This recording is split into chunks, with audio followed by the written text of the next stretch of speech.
Talks, an episode tonight for this afternoon for Eric and I, since we're in the East Coast of the US. We have a drummer, Eric MacNeill from Florida. He'll talk more about his move to Florida a few years ago. But Eric is actually the leading drummer of a Grade 1 band, City of Dunedin in Florida. They often compete at the World Championship, and he's also himself a very successful solo musician.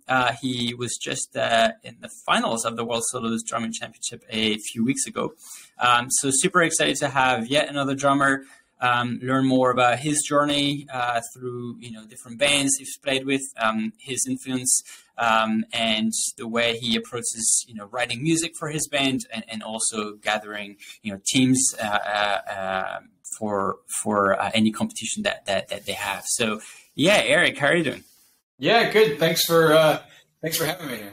Yeah, we talked a little bit. So you were saying it's super busy this past week because you guys were doing a fundraising, right? I imagine for the band. There's an organization in town called the Dunedin Scottish Arts Foundation, which I'm actually at the moment I'm the president of this organization. Wow. Which is a nonprofit organization that every year puts on the Dunedin Highland Games in April and the Dunedin Celtic Music Festival in November. So these events, we make a little bit of money, and then we turn around and reinvest that money into the City of Dunedin Pipe Band, the Dunedin High School Pipe Band, and the Dunedin Middle School Pipe Band. I see. And I didn't know, but so my partner's family are based in St. Pete, so not so far away. And they mentioned it was a huge Scottish town. Actually, I mean, from the name, of course, I imagine. But is it can you tell that it's super present, the culture? Yeah, I would say so. There's a lot of street names in town that have Scottish names. A lot of different neighborhoods around town have Scottish names. So it definitely has these connections, which is pretty cool. Ah, interesting. Yeah, I had no idea. I mean, for those who are calling from wherever, Dunedin is in Florida in the U.S. So it's cool to see the connection. It is. It's a little town, part of the greater Tampa Bay region. Tampa Bay is and obviously the Bay. Tampa is on the eastern side of Tampa Bay. And more well-known would be areas like St. Pete or Clearwater, Florida, and Dunedin is just the next little town north of Clearwater. Nice. That's awesome. That's awesome that a city there has a Grade 1 band that is competing at the top level. So that's pretty awesome. That's pretty crazy. Yeah. Yeah, that's awesome. Do you think that the fundraising and the fact that the city is so connected to Scotland, does it help the band from a organization standpoint, money? It definitely does. It definitely does. I can tell you that last year after the Highland Games, the organization was able to make donations of $60,000 sort of dispersed out throughout the programs. And at the middle school and the high school, the entire band program wear a traditional Scottish uniform. They all wear kilts and sporns and all the things that kind of go with it, which are not cheap to keep up with. And there's also a very large Highland dancing program in the middle school and the high school, and all the uniforms that go in with that. So there's significant expense in sort of keeping this tradition going. But it definitely the fundraising stuff that goes into that definitely helps that a lot. Yeah. And so you're touching on something, but before we go into the teaching sort of organization that you have, can you tell us about I first heard of you, obviously I was back in Europe at the time and I didn't know too much of the North American scene, but you were leading drummer of Oran Moore, were you not, for a few years? I was. So I grew up in upstate New York. Binghamton, New York area, actually, which is just south of Syracuse, right just north of Pennsylvania. I grew up in a pipe band family. My grandfather was a bagpiper. My dad was a snare drummer in a pipe band, and I've been going to Highland games and band practices my whole life. When I was really young, my dad was the lead drummer for the Syracuse Scottish Pipe Band, which at the time had a grade 3 band and a grade 4 or grade 5 band maybe. I first got involved doing parades and performances with that band when I was really pretty young, like 5, 6 years old. Oh, wow. Time frame. Loved being involved. And the very first way that I got involved was as a drum major. That was my interest, and I was really, really young. That's what I wanted to do. So I did that. And then eventually, my dad had then got involved with this band called the Orrin Moore Pipe Band, which was basically there were a few different bands in the upstate New York area that were struggling to maintain a grade 3 standard competitively. And so they kind of all came together, put together this band that became the Orrin Moore Pipe Band in the early 1990s. Definitely dating myself a little bit here, but that's that time. And they were playing in grade 3, and so I was exposed to that band for a while. And I started a little bit older and started first getting interested in tenor drumming. Actually, it was the first drum I played in the band. Probably had a little bit to do with the fact that I wasn't going to do exactly what my dad did, but I really enjoyed being around the band. And the competitive aspect was really appealing. I was competing as a drum major, but I wanted to participate in the band. So started learning to play the tenor drum and played tenor drum. By that point, the band had sort of moved into grade 2.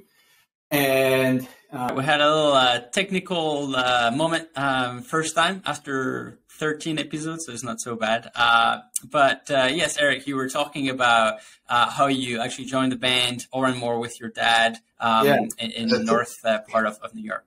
Yeah, so I started off as a tenor drummer, and it was actually I was going to summer school, the Invermark Summer School, which is a large piping and drumming school that takes place in the New England area, and has been for many years. And so I went to that school, and Donald Lindsay, who runs that school, was a pipe major of the band at the time. And they offered tenor drumming 1 week and snare drumming over 2 weeks. And I really wanted to go for 2 weeks because I wanted to have fun and hang out with my friends at piping camp for 2 weeks time. So that's really when I actually started getting more involved in snare drumming and taking that more seriously. And I really loved it, fell in love with it, was really into it. And it was at that time I was playing tenor drum in the band and started becoming more serious about my snare drumming. I remember it was right around Simon Fraser University did their concert in Carnegie Hall in February 1998, and I remember going to that show as a kid and watching the band play and being a part of the workshops that they did that weekend, and it being I definitely was sort of motivated and inspired from the show and the concert and going and doing that whole thing and seeing a band like that play, which was not something that we get exposed to a lot in the Northeast USA. And it was pretty cool. I definitely was practicing more and more interested in working at my snare drumming. And the following year, I started playing in the grade 2 drum corps there. At the time, the lead drummer was a guy named Norman McLeod, who's an active teacher and snare drummer in the Northeast scene, has been for a long time. I believe he's still judging actively in the New England area. So I was working with Norman and my dad and sort of getting up and running into the band. My dad was playing in the corps at the same time. And nice. A couple years later, the band had a workshop weekend with Reid Maxwell.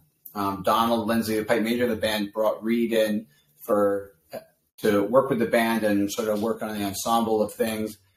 And ended up, the way that it kind of worked out, shortly thereafter, Norman actually ended up stepping away from the band and decided, he wasn't able to continue playing with the band at that time. And I was 16 years old and became the lead drummer of this great band. It was pretty crazy.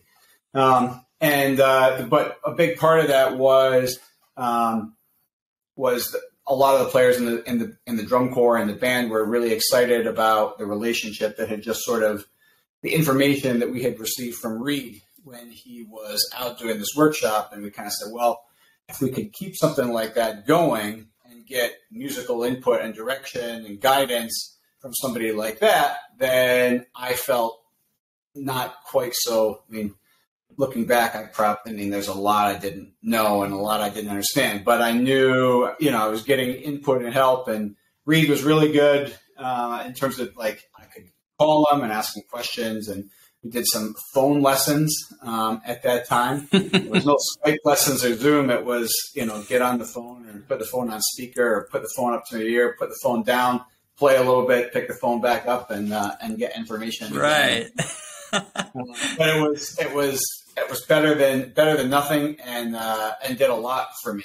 And maybe because it was so challenging and hard to do, made it maybe a little bit more valuable to me at the time. I appreciated the feedback and the direction I was maybe getting more than some people, maybe young people today, who just have so much access to so much information from anybody in the world, which is kind of interesting.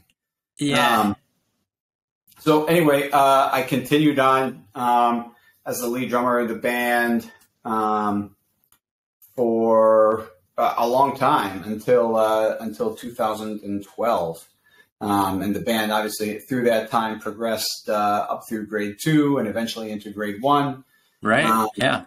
And then it was in 2012 that I ended up leaving the band and made the move to go join SFU for a time period at that point. That's right. Yeah, I'll dive into that more. But it's so funny how I love the phone. Listens. You definitely don't hear that anymore. But I was just going to ask, obviously now I know the scene a little bit more in North America, and at that time you don't have a lot of obviously access to Skype or listens or and the workshop that you mentioned is the best way to be exposed to top players that will come. But did you know Reid? Obviously from the concert that you did in SFU, where I guess he was the leading drummer, but did you know Reid before the kind of the relationship started, or? No, I was a teenager when I met him. I saw SFU play twice when I was younger. The second time was at Carnegie Hall. The first time was the Capital District Scottish Games presented by the Schenectady Pipe Band. They brought SFU to the games in 1996, and it just so happened to be it was a few weeks. They had done their Alive in America album, and the games was bringing them in to do that show. And luckily enough, the band happened to win the Worlds for the second time a few weeks before they were going to show up in Albany. So they were sort of playing that weekend on all the enthusiasm and sort of momentum from just coming off their second big win. And I remember them playing that weekend and seeing them there, and it was like, wow. I was totally blown away by that. But that weekend, I never recall meeting Reid at all. It wasn't until you had him in class at the Carnegie Hall thing, but things like that are so random. And it wasn't until the band brought him in a few years later, and Donald Lindsay sort of facilitated that relationship and encouraged myself to continue to get lessons, and he pushed the band to make it a priority to bring Reid in into the Northeast area a few times a year for several years. Wow. Considerable expense, but Donald was a guy. He was thought that investment in the drum corps at that time was really important, and it ended up being incredibly valuable to me. Yeah, you guys went up to Grade 1, so it was successful. It's crazy how sometimes if you're in Scotland and you've got access, every town's got a great band, great players, but here it's so spread out. I'm amazed at how the impact that like a decision like Norman, you're describing that just took that risk for the band into getting this set up and proven to be successful, but also the impact of Reid, obviously West Coast, East Coast. I mean, it's so far away, right? And so, but you have an impact, and definitely, me listening to the band at the time definitely has that SFU vibe into things that you do and the band was doing, and so it's so crazy. It's so funny how it influence people and generation. I mean, we're talking many years ago, and so great to see it still there and still present. That's fantastic, and obviously going all the way up to Grade 1, it means that it paid off, and Reid is a good teacher, I guess. But so from there, you were like, I'm hooked. Obviously, being a leading drummer at such an early age, what looking back at it, you said there's a lot of things that I didn't know, of course, but like, what was the things that you found the most challenging? Sorry. I would say when I was a lot younger, I was definitely hot-headed isn't the right word. I'm a pretty low key. I don't really get super upset or explode irrationally. But I was definitely less sensitive about understanding what makes everybody else tick, and what that everybody wouldn't see certain things the same way that I do or I did at that time. And figuring that out is a huge part of, I think, of something that I've learned about trying to build a core, which is understanding how different people work and what motivates one person and shuts another person down, and trying to figure that out, and also figuring out and recognizing that sometimes when somebody tells you, even if they're a good player, if somebody tells you they're really not interested, or they don't actually, even though they could be really good, they don't want to be for whatever reason, you should listen to them. Not think that you can change their mind just because I feel differently.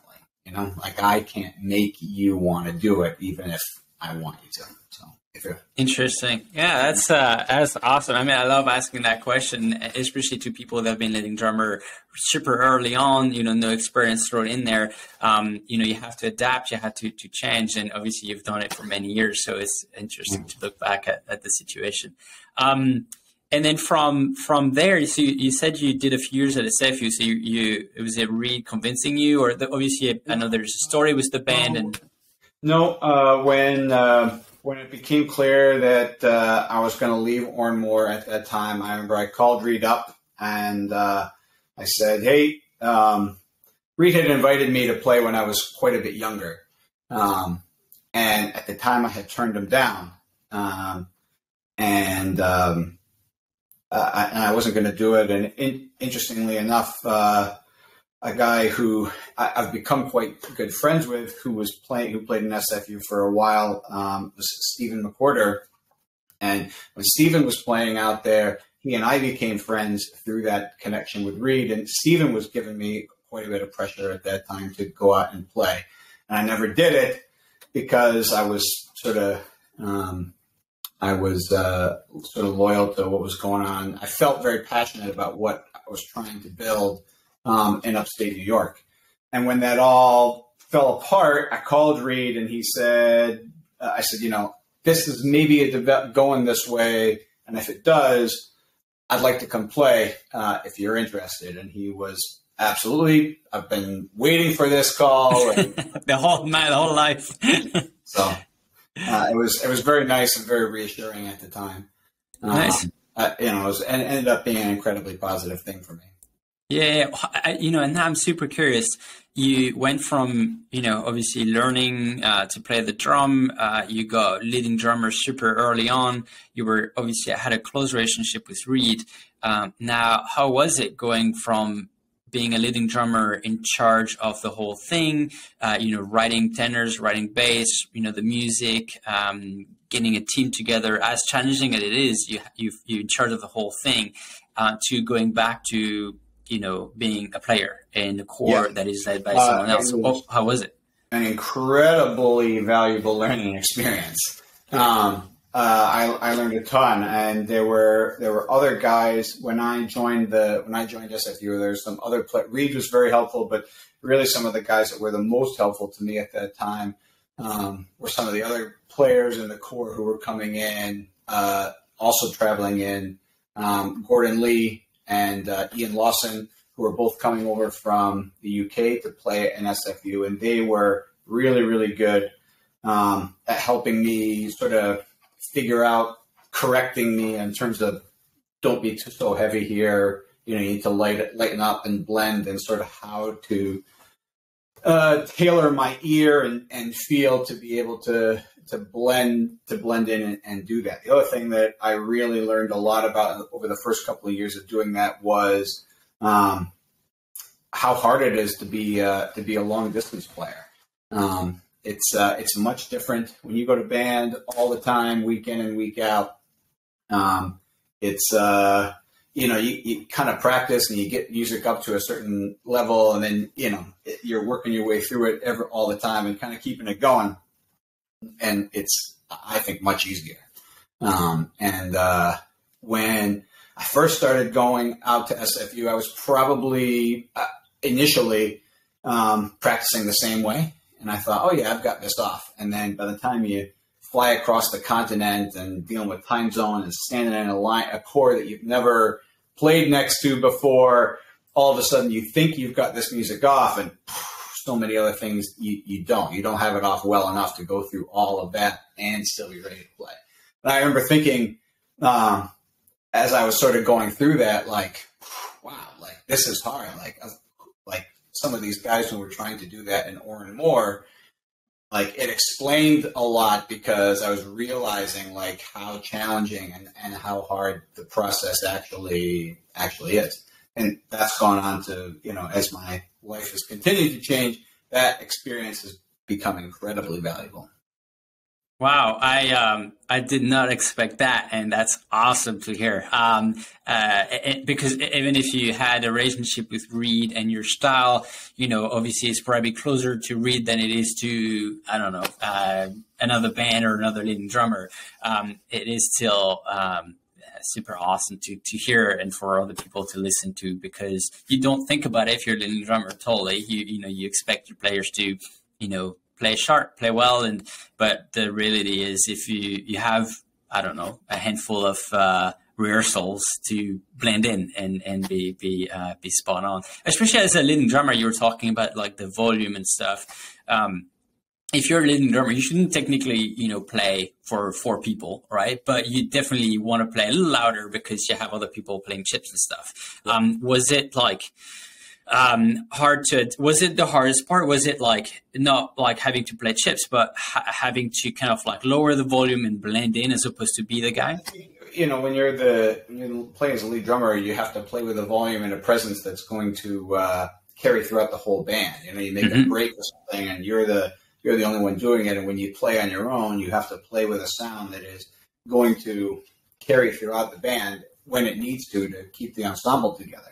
And when you're playing in the core, you have to be able to play to a volume and a weight that where you can almost, disappear. Some of the most fun is when you're sort of really going for it, but so is everybody else around you, and you're all doing so at the same volume, and you almost, you're playing, but you can't actually hear yourself because that's how tight the playing has gotten.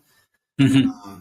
And so getting comfortable with that, and not having to really think about that was the hardest part for me. Yeah, I imagine. How was it? Like, how would you structure, you're touching on, like, you would go every week, same people, you can really build something. And then the core you guys had was pretty epic at SFU, though, right? You're naming all these guys that were like top players. How would you structure your sort of winter and the week? Like, did you have any sort of like strategy and tips for people that are, out there also guest players and, traveling from time to time too? Yeah, I could tell you what I eventually figured out was I would kind of keep the music kind of ticking along. And it's much easier when you don't have the accountability of going to band practice every week to let other things sort of distract you week in and week out. And I found that was okay. But for 2-3 weeks before I would get on an airplane and fly across the country, I would work at it a lot every day, like a couple hours every day, and repping through the music and making sure that I absolutely knew it cold, so that when I got there and I was jet lagged and I was tired and, sort of standing in the circle for the first time and playing with the pipe section and other drummers around you that I had the music off well enough to be able to adapt and think about all that stuff and not be trying to remember, if the next chip is a flam or a roll or whatever. Right. Yeah. Get the music right, because you have so many elements around you all of a sudden that could distract you. Yeah. Yeah. And it's the opposite, right? Those elements are just kind of a given when you go to band week in and week out.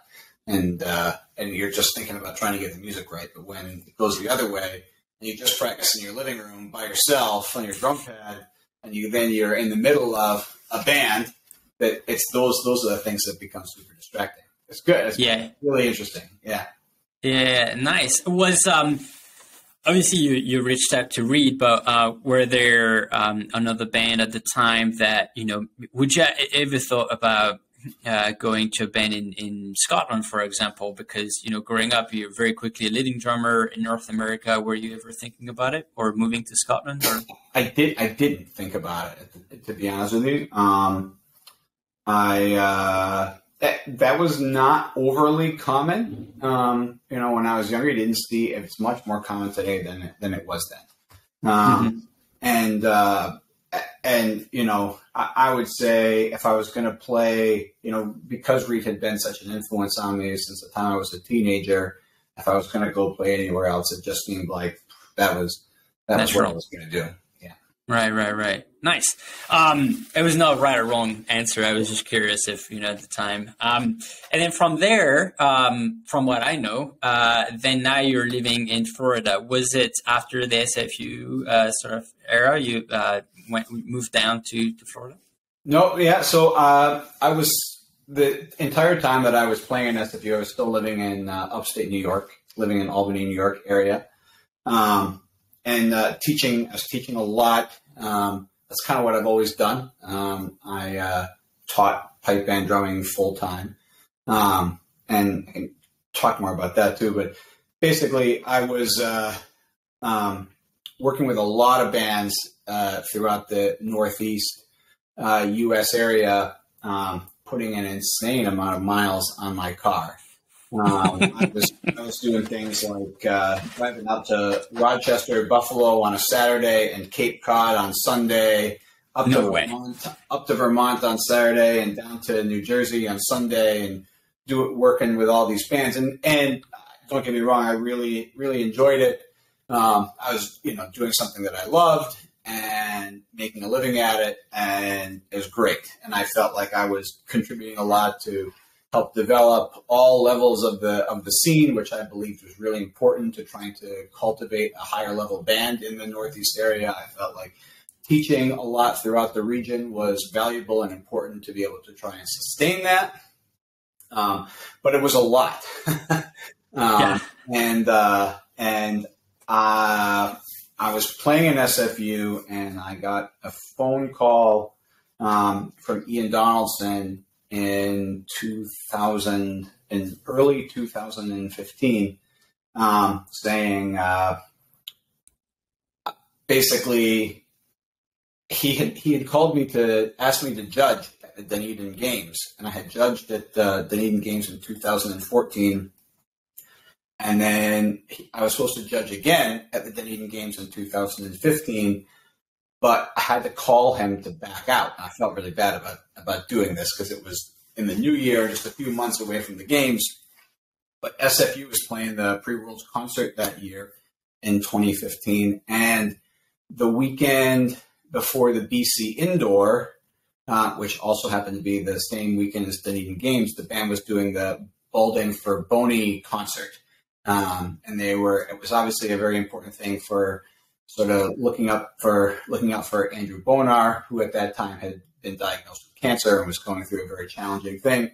But also the band was using it as a sort of gear up for the concert in August. And so Reid was like, that's really important for you to be here as a sort of run up to the August show. So, okay. So I called Ian, and I was nervous felt bad to tell him, and he was like, yeah, that's fine. No problem. But I need to talk to you about something else, which is we're going to try and create a full-time drumming instructor position here in Dunedin, and I'd like you to take it. Whoa. Wow. And at the time, I was definitely not suspecting that. I did not was not thinking about that at all. I did not see a move like that in my future. But I thought about it for a few days and chatted about it with some friends and family, and not a lot of friends and family because I was pretty. I was pretty unsure if that was what I really wanted to do. But ultimately, when I had been down there, I had judged in Florida the first time, I would say 2010, 2011. And I remember judging some of the Dunedin bands, and they were terrible, to be honest with you. The standard was very low. Numbers were very small, and it was like, yeah, okay. Well, this is what everybody kind of says the Florida scene is kind of like down here. And I remember going down to Dunedin Games in 2014, and it was completely different. The high school band was really big, and they were really good.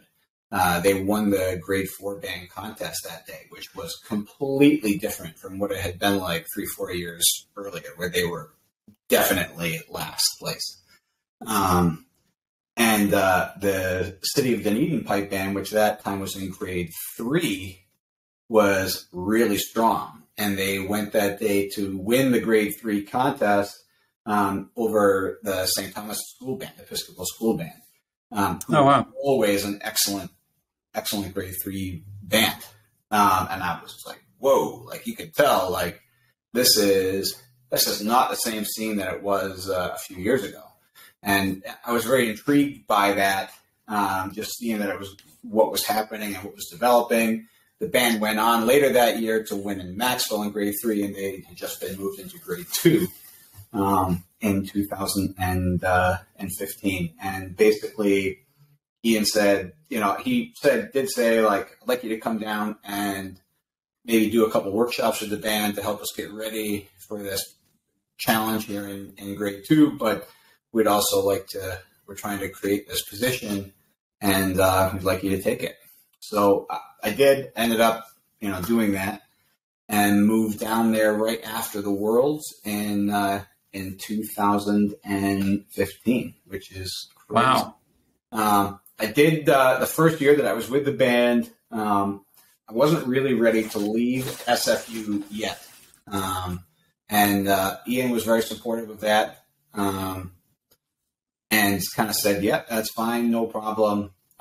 So I was actually able to play with both bands for the 2016 season because there's a playing instructor rule in North America that allows you to be able to do that.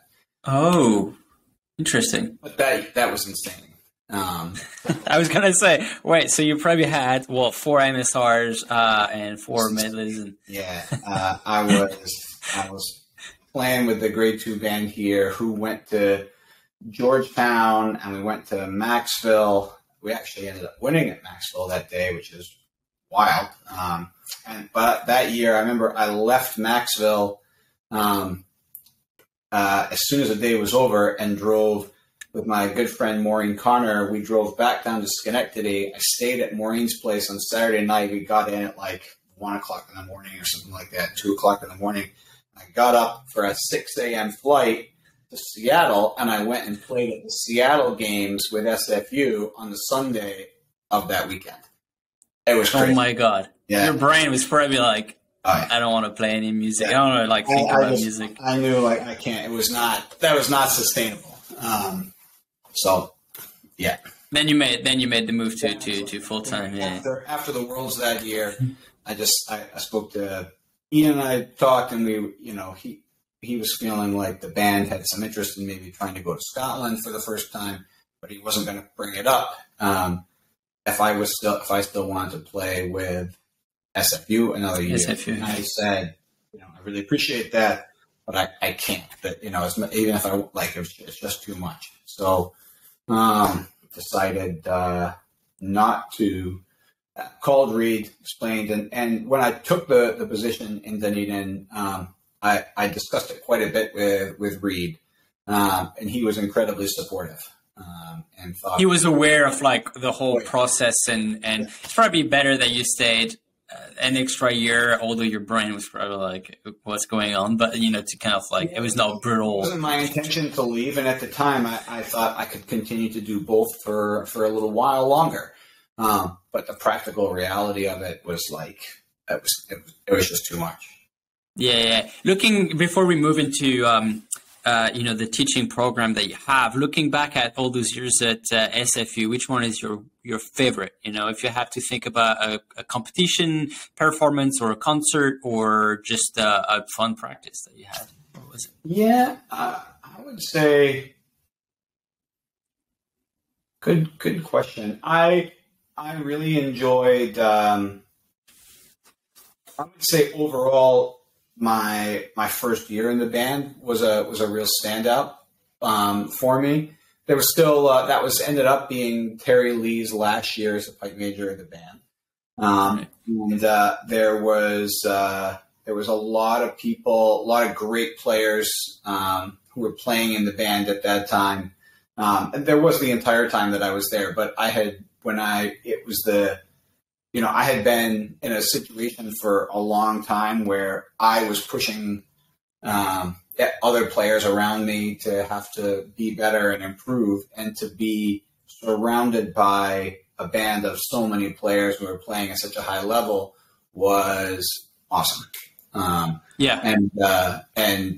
Just the whole experience of immersing in that and being a part and doing that was great. An experience always be grateful for. Probably, we were touching around, going from being a leading drummer and, like you mentioned, having to bring something new to the table every week, so people are excited about coming in and practicing. To I can just sit back and enjoy playing. There's someone else that is in charge of that, but also having everyone, it must have been amazing. Yeah. That's awesome. Also, I'm thinking you had live in New York. So was that your first year? I was in just after that album. All right. So I'm thinking, your remote your remote player, and you have to, memorize tunes and get into a style. And then on top of that, you've got a concert your first year. I remember I always talk about it with people that were at Boghall with me when we were playing the concert in Glasgow, and being remote, it was probably the most challenging part of my, I don't know how many years, but it was because, all of a sudden you just don't have to be sharp for two MSRs, two medley. You have to be for all the music for the concert. Yeah, it was tough. That's funny. And so let's dive into, the program that you have. So I don't know too much about it, but I remember when I first moved to New York, and you had probably just moved to Dunedin, and I remember hearing that it was a well-oiled, from the outside it sounded like a well-oiled machine with the school and the band and the city, but probably, you're smiling, it probably took a long time to put it together. But was this something that excited you, knowing that there were a school with it, but there was also this program that you could create and put together? Was it something important for you? Absolutely. So a little background on this. Some of this I've learned. Obviously, I didn't know all this when I was living in upstate New York. The city of Dunedin, the first pipe band program here came about in the late 1950s, when the city of Dunedin has a sister city relationship with the city of Stirling in Scotland, and I'm not entirely sure why, but they did.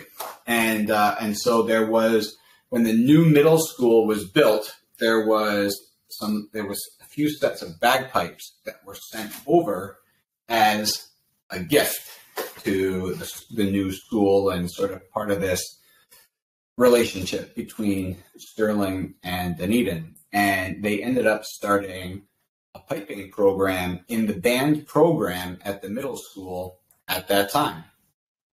And what happened, they had somebody who was a piper in town who was teaching these classes and teaching us within the middle school, and the players advanced and they went into the high school. And so they added piping and a pipe band program into the high school. And a few years down the road from there, these students are graduating from high school, and there were these players in the community, and so that formed the City of Dunedin Pipe Band. So it's pretty interesting that a lot of bands out there, you start with like a big band, and then they form these level bands, and the structure here is completely rooted in the total opposite. It was always about teaching players within the schools, and then those players sort of becoming the City of Dunedin Pipe Band program. What a story! I'm thinking, I'm flying tomorrow for St. Pete for Thanksgiving, so I'm definitely going to bring that story. I know the area, and I know what. Yeah, it's cool.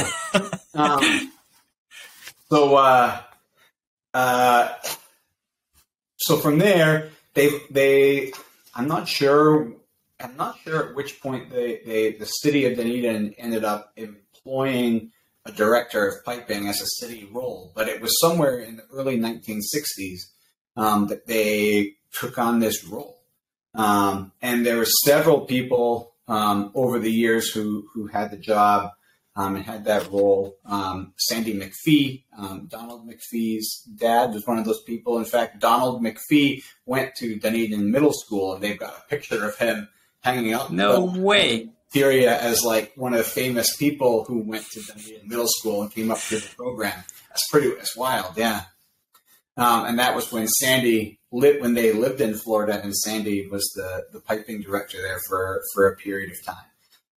One of Ian's predecessors, Sandy Keith, he had that program for a very long time, from the early 1980s until Ian took the program over in 2011. And so he would be the most well-known person before Ian Donaldson to have had that program. They never had anything. They never had a drumming role until very recently. And I think Ian got there and saw how things were going with the piping and saw the potential there, but kind of knew if the band was ever going to kind of go anywhere, that they had to figure out how to tackle that aspect. See, we're always last. Drummers, that pipers figure it out, and they're like, maybe we should add some drumming, like, years later.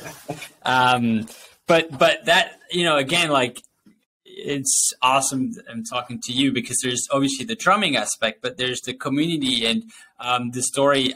I also love that you're sharing the background, the school, and how it came together and came about, because other areas in the world that are probably I've been fortunate to travel to Australia, which is similar, super spread out, and community aspect is super important. So it's great to hear how high school, just slowly, step by step, players moving up and creating a band. So that's great to hear. What's next step for the band? So you guys moved from grade 3 to grade 2 to now grade 1. That was your first Worlds in grade 1, correct? It was, yeah. So the band, like I said, the band went to the Worlds for the first time with me in 2017. In grade 2, and we finished 4th that year, and then kind of went home and retooled some things and came back the next year, and we're very fortunate to win the prize. And nice. Then we moved into grade 1 for 2019, and we just stayed in North America, and we were fortunate to have success when we traveled to Ontario that year. And then we had planned to go to Scotland in 2020, and of course that got delayed. And we finally got over there to do that this past year, and it was great. It was a lot of fun. The band, I would say, definitely went through some changes throughout COVID, as all bands kind of did. And we ended up, there was quite a few players that played this past year as their first time at the Worlds playing. That super positive, that's a positive experience for the band and the organization and those players. And now I've sort of been home and in the process of retooling and figuring out what we're going to do. Our plan next year is to go back to Scotland and play for the Worlds again. And our big thing is trying to make sure that we're able to travel and get a few more contests in against other bands under our belt before we go over. And that was something wasn't what our game plan was last year, but there was COVID complications and other complications that came up, and sort of the game plan that we had laid out kind of fell apart, and we didn't get a chance to do that as much as I think we would have liked to before the Worlds. So we're really looking to change that and improve it, which is challenging because for us that involves more plane tickets and hotel rooms and flying somewhere. Somewhere. I was gonna say there's like being a remote player in the band, and there's being a band, outside of Scotland is actually I've never done it. I've never played for a band outside of Scotland in Scotland, but talking to enough people here, you arrive the Monday before, and it's your holiday. Especially in North America, this is your 1 week away. Jet lag, take a few days. Practicing, and you have to be ready for the Friday and Saturday. So it is a big commitment. Yeah, it's a lot. It's a lot, but I think it's a lot of fun. I love it. So. Nice. Yeah, no, it is. What do you say your the core that you have in Florida? Is it mostly local guys, or do you have people from different areas? I would say so. At the moment, there's quite a good split in terms of in town versus out of town. We are just over 50% in town, and then have a handful of players who come in from out of town. That's changed quite a bit. There was quite a few players when I first moved to the band. It was almost entirely in town. Nice. And since then, many of those players have either stopped playing or are now playing with the grade 3 band that we have here, or have moved or retired from playing or whatever. The band and the group has continued to improve and move forward. And we've been really fortunate to have other players who don't live here who are interested in playing with the band, who want to get involved and be a part of that. And I can say, from my experience playing in SFU, my perspective there was that it was really valuable to have, in my time with Dunedin, having out-of-town players, a real value in having some out-of-town players come in, as long as they're prepared and ready to go when they get there. If you're going to band every week, week in and week out, and then you sort of get this little injection of players and talent and excitement, it helps build interest and momentum for everybody going into big events. And I think that's really positive. It has to go the right way though, because if it doesn't, it becomes a big downer. Yeah. So. You're answering the next question I had, literally, which was, obviously knowing a bit more of the scene here. I think you're the first leading drummer I'm talking to that isn't from Scotland, meaning have 100 players around that could potentially come and play. It's super spread out. The next, big band is for you will probably be in St. Thomas, which is, a couple of hours away. And it's, you don't have... Yeah, by plane, yeah. And you don't have a talented player everywhere. So I was going to ask, what is the, you have to, I think, have players who are local, but also have players from different areas. And I was going to ask, what was the one sort of tip that you have for, leading drummers that might be in a different grade, who are dealing with that? And I like that you answered to help keep the momentum throughout the season, but is there anything else that you think? Yeah, the biggest thing is I think that you have to look at developing players on multiple levels at all times. There's no such thing as well. I feel like I finally got the core there set. I don't have to worry about this now for a while. No, as soon as you do that within for 6 months or even a season, it might be okay, but that's just setting it up for a problem because things are going to change.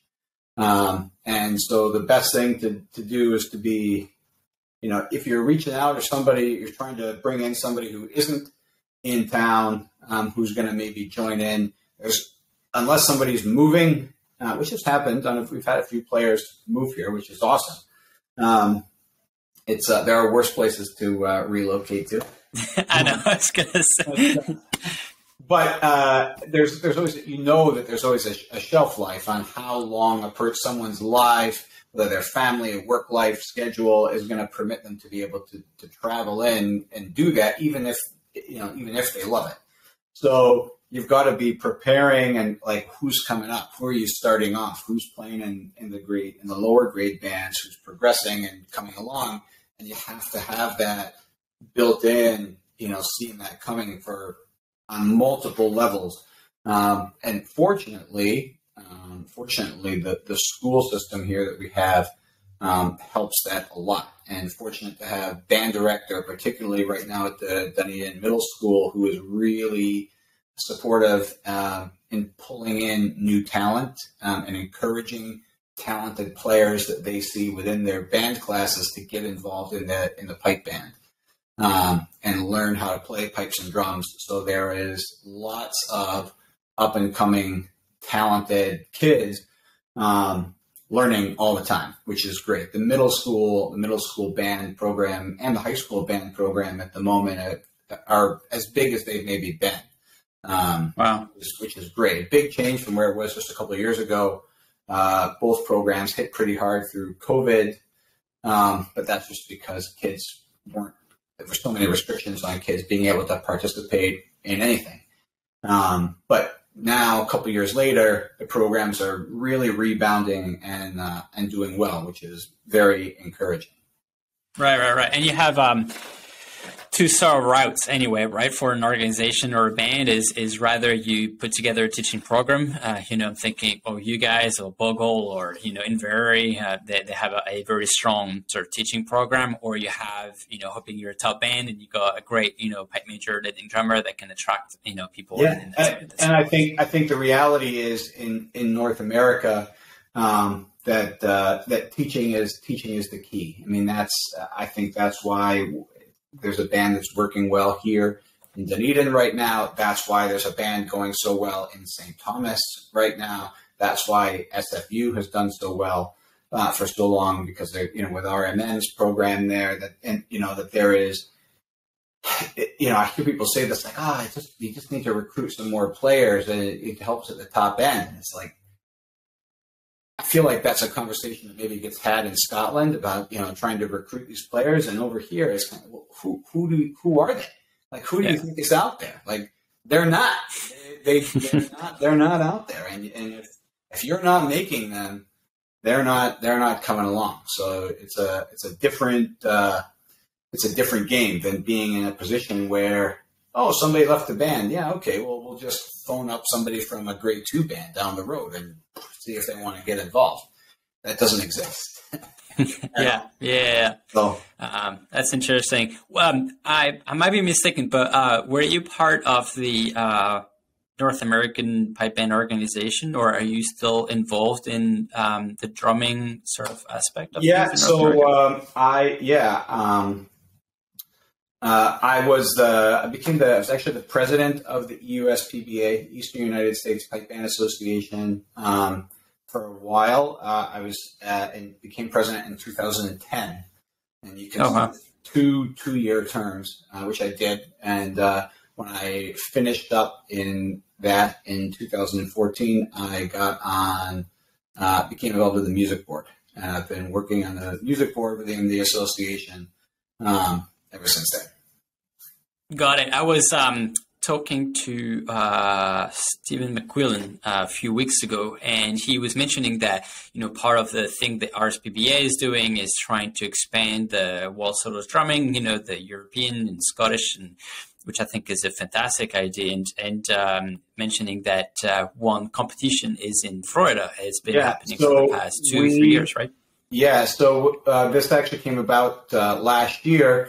We were trying to get this program up and running, and the event that it was originally had been scheduled at the Metro Cup in 2020, and I actually remember I went and played there in February 2020. It's in New York, right? For people that don't know the Metro Cup. Yeah, that was the last. That was the last trip for a while, for sure. That weekend. And and so the Metro Cup wasn't going to be able to happen this past year in 2022. And we wanted to get the event up and running, and we were in a position where we were more open at the time and able to host something like that, and also in a situation where if it needed to, it could be outside on a beautiful day in the middle of February.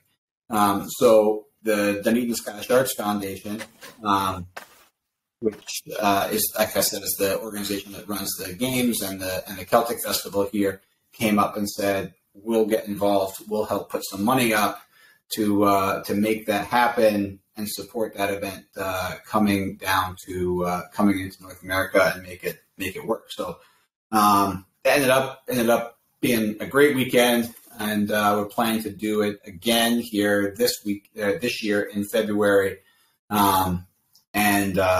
It was really positive. I mean, I think people, if you're going to get on an airplane and go somewhere or travel, it's much nicer to come down here to the Newark Airport parking lot hotel there. I was just kidding. I've never been to the Metro Cup, but my first year I moved, I went to Kansas City, which is not to compare, but I mean, if we're losing Europe, it's like minus 30. You just barely go outside. So I would rather definitely go to Florida where it's a lot nicer.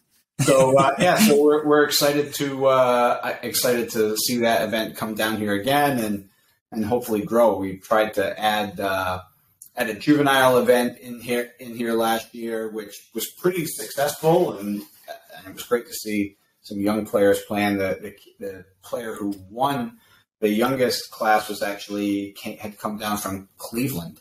Ohio, oh wow! Which was awesome. It was a student of Miles Bennington. Miles was coming down to play and brought a student down and ended up being really, really good. And I know, hopefully, it sounds like some of the students from St. Thomas may be planning to come out and play this year. We're talking about plan to add a tenor drumming event as well, which is great, especially seeing that continuing to evolve in Scotland, like at the World Solos, the tenor drumming component, and so trying to add that to help foster that aspect of things as well. So hopefully that's awesome. Yeah, it's great to hear. I mean, obviously, I haven't been here for 30 years, but it's great to see such a big, massive country, super spread out, but people already getting together to create more rather teaching programs or this competition in Florida that could go towards the World Solos, and I think you won last year, so you were the one representing the top four finishers qualify for the semifinals. Got it. Cool. Nice. You had two. So it was yourself and then another player from Dunedin, right? That was there. So yeah, there was the four players from last year were Derek Cooper, Miles Bennington, Michael Shoppy, and myself. Right. Nice. Cool. Yeah, that's again. When Stephen was telling me about it, I think it's awesome to just have more representative from North America into the World Solos Drumming Championship, and they should almost do it everywhere where it's being played. Australia and New Zealand. So yeah, it's awesome. I see the time. I want to be mindful of your evening on your week off. But anything else you want to promote? You want to mention before we wrap up?